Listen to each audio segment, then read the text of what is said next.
Hey there, this is Zachary. And I'm Jay, the hosts of Fear and There. Thanks so much for listening to the following podcast on Public House Media.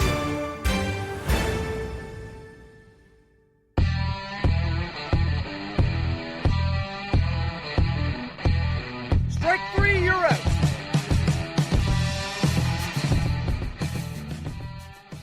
Welcome back to another edition of Caught Listening, the baseball show that goes beyond the white lines. Christian Heimall here with you, broadcasting as we always do as part of the Public House Media Network. You can find us wherever you get your podcast on Spreaker.com, Stitcher.com. Of course, you can find us on Google and Apple Play, of course, Amazon Podcast, Spotify.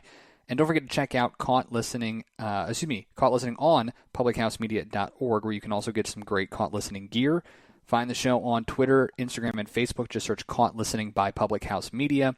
You can also email the show, caughtlisteningphm@gmail.com. Our first show of 2020 took a couple of weeks off to enjoy some R&R and just kind of sit back and start planning out this year. And we're really excited because this is a year that we are really going to get into the crux of what this show is all about, and that is you, the audience, you, the baseball fan, and helping talk about things that aren't always talked about. You know, we're going to spend some time highlighting different people that you may not hear about. We're going to highlight some of the women in this sport, front office executives, coaches, players, TV reps, media personnel, stuff like that. We're going to focus in on some of the history of the game.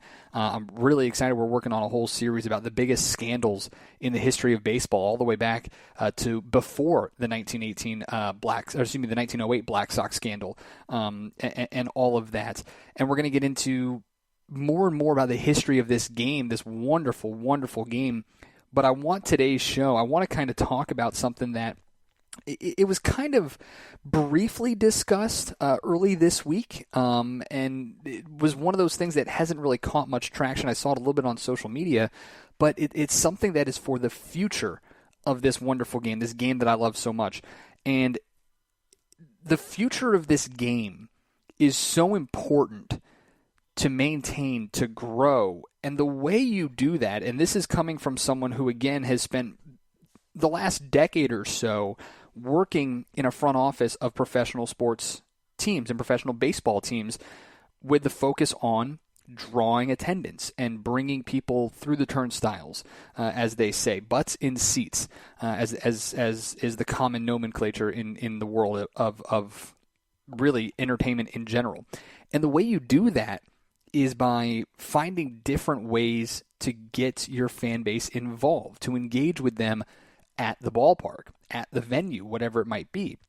But another way to do that is by reaching out and creating memories or creating moments for the younger crowds. You see this with promotions in minor league baseball all the time. It's the autographs. It's the kids run the bases. It's the kids clubs where you get to have an ice cream social or a pizza party or your birthday with the mascot.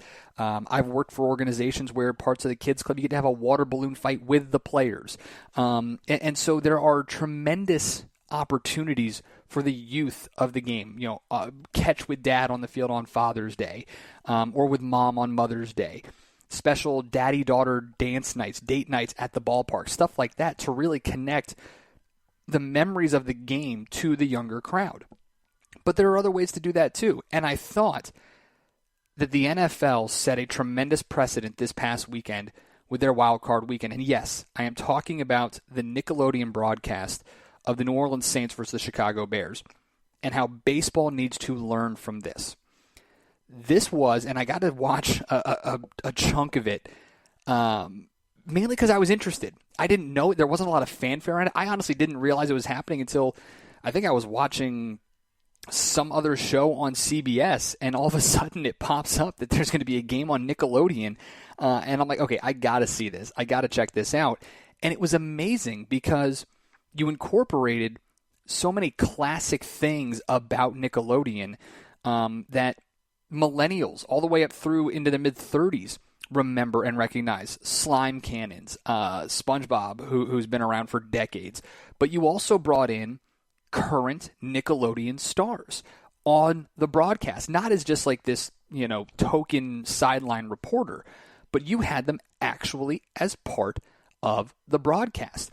You had two of them who have been around for a very, very, for a few years and are a recognizable part of the Nickelodeon programming. And I thought they did a tremendous job.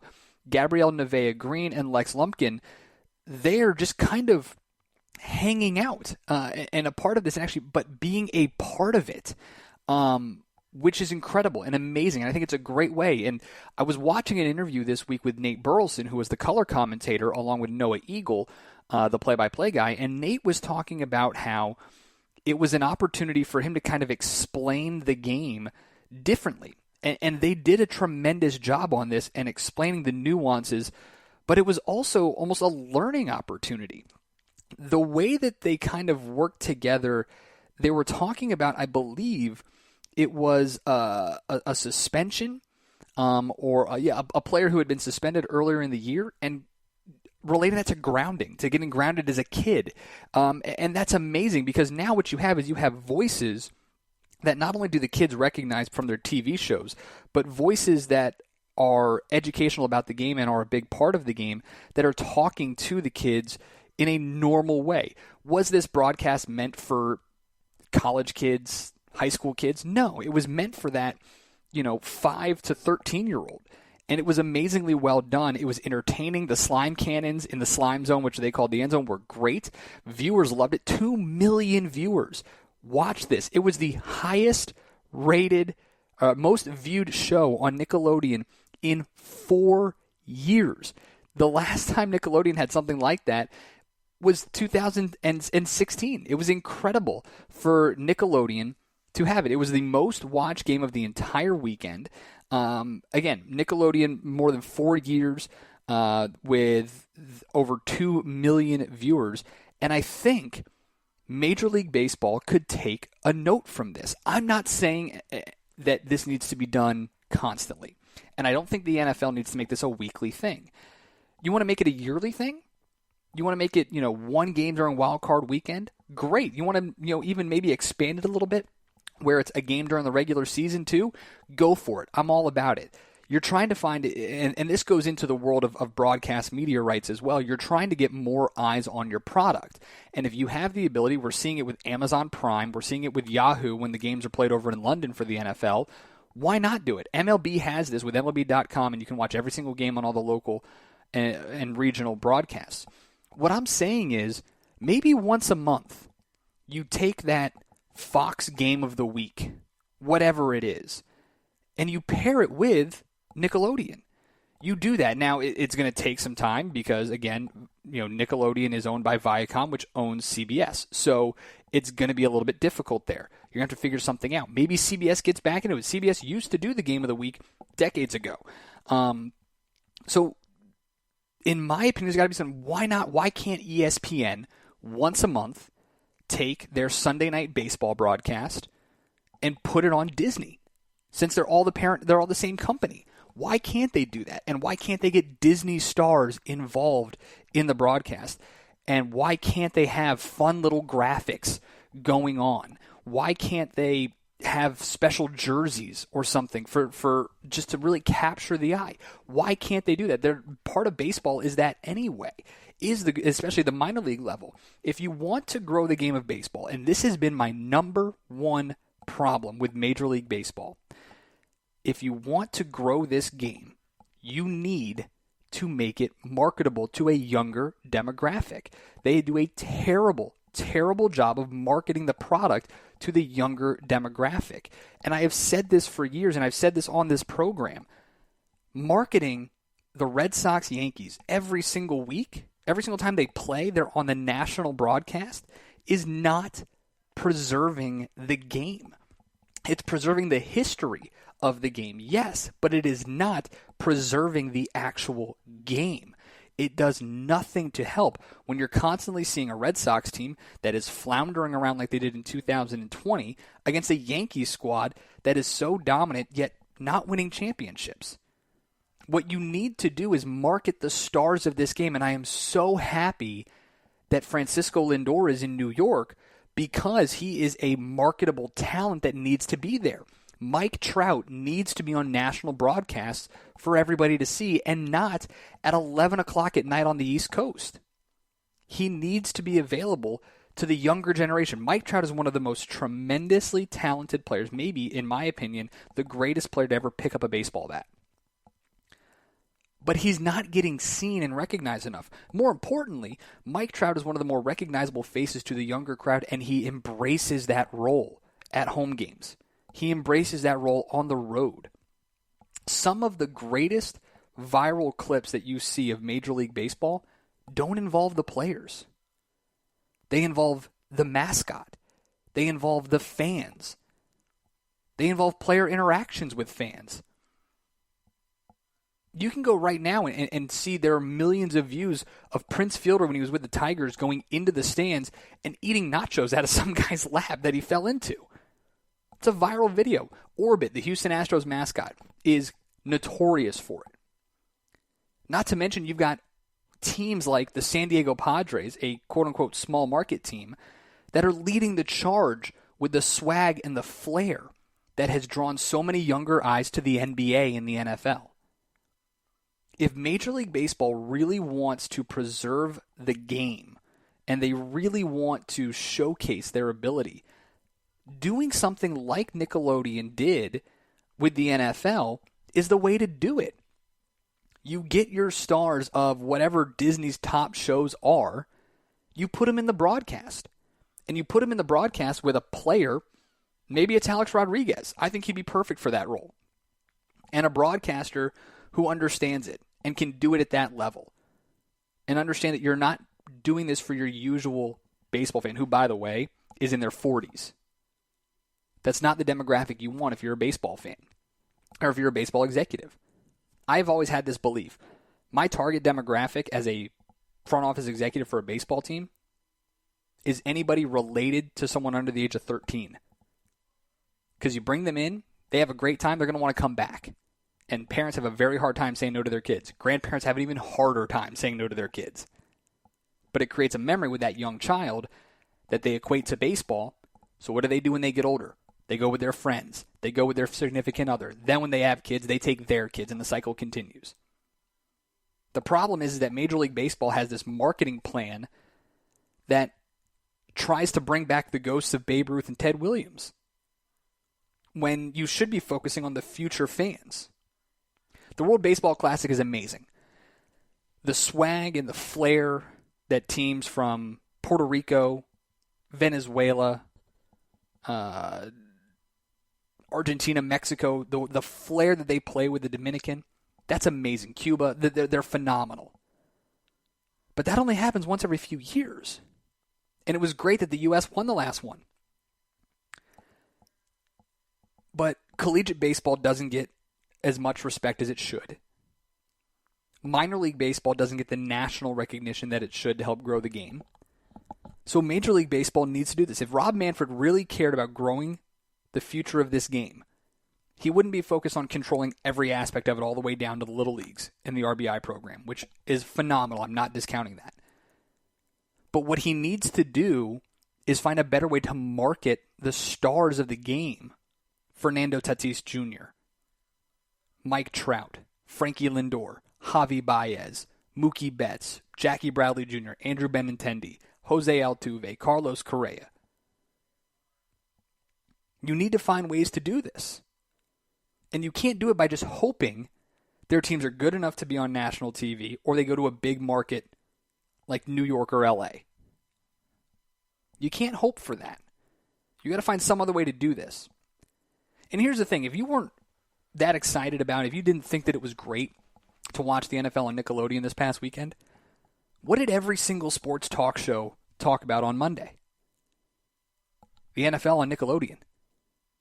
Sure, some of them talked about, how Taylor Heineke, held his own against Tom Brady and the Bucs. Sure, they talked about the Buffalo Bills and the Cleveland Browns and stuff like that. But they all spent multiple segments this week talking about the NFL on Nickelodeon. And every talk show host who has kids talked about watching the game with their kids, not on CBS, but on Nickelodeon. And what I thought was great was there were even a couple who said when their kids left the room, they found themselves going back to the Nickelodeon broadcast. They were entranced by it.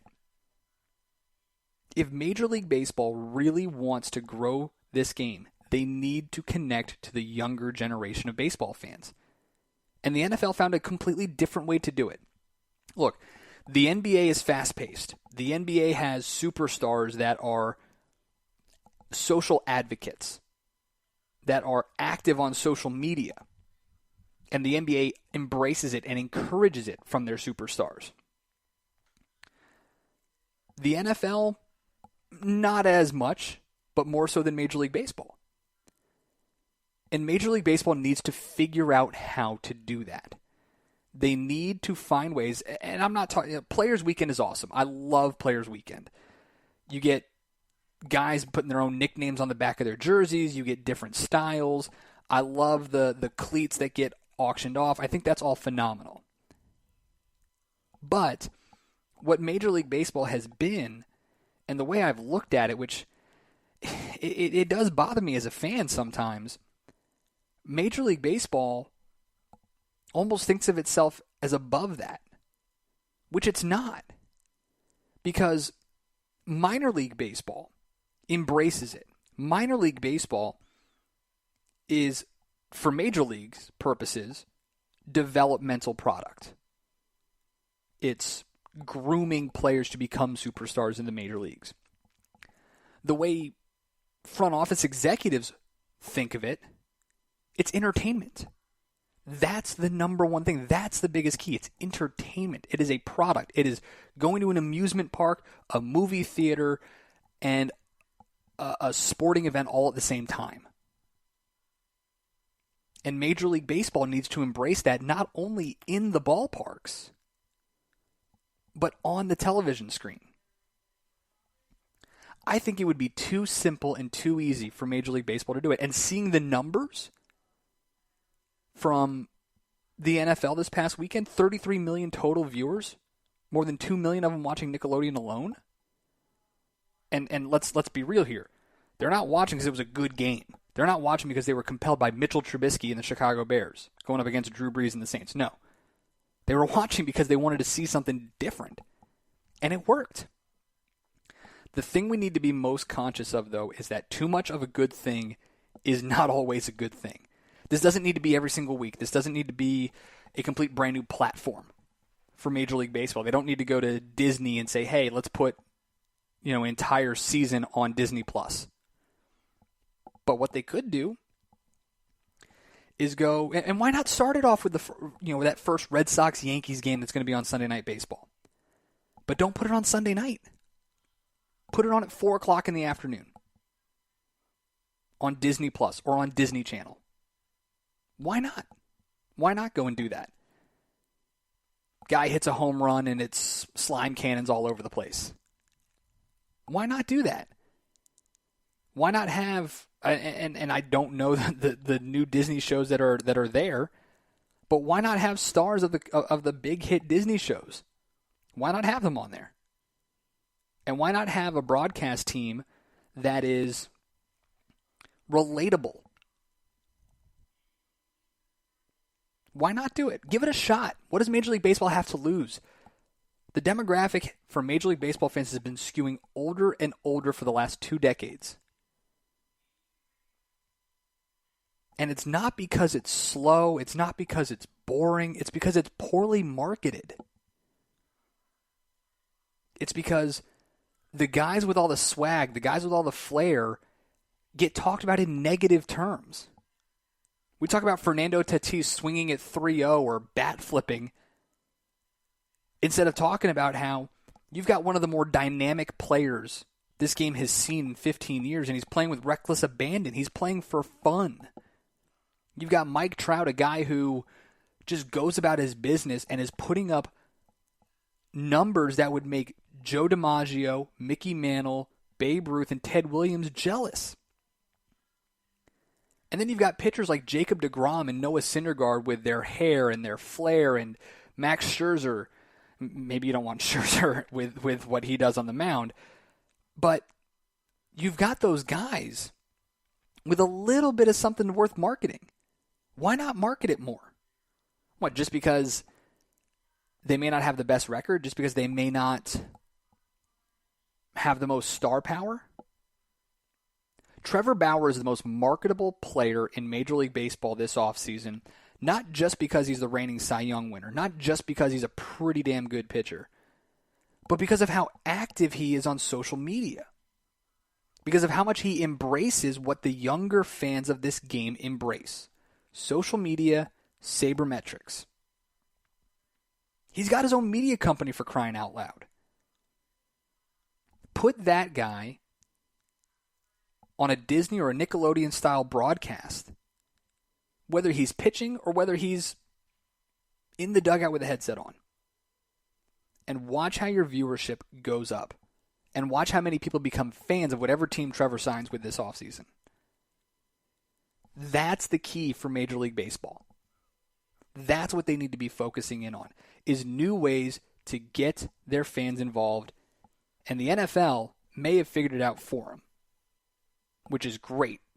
Great stuff if you are a baseball fan. Something that I think we all are. Otherwise, you wouldn't be listening to this show, and I certainly wouldn't be doing it. That's going to do it for us this week. We appreciate you guys taking some time out and listening. If you have thoughts on the show, or if you have ideas of what you want this show to talk about, bring it on.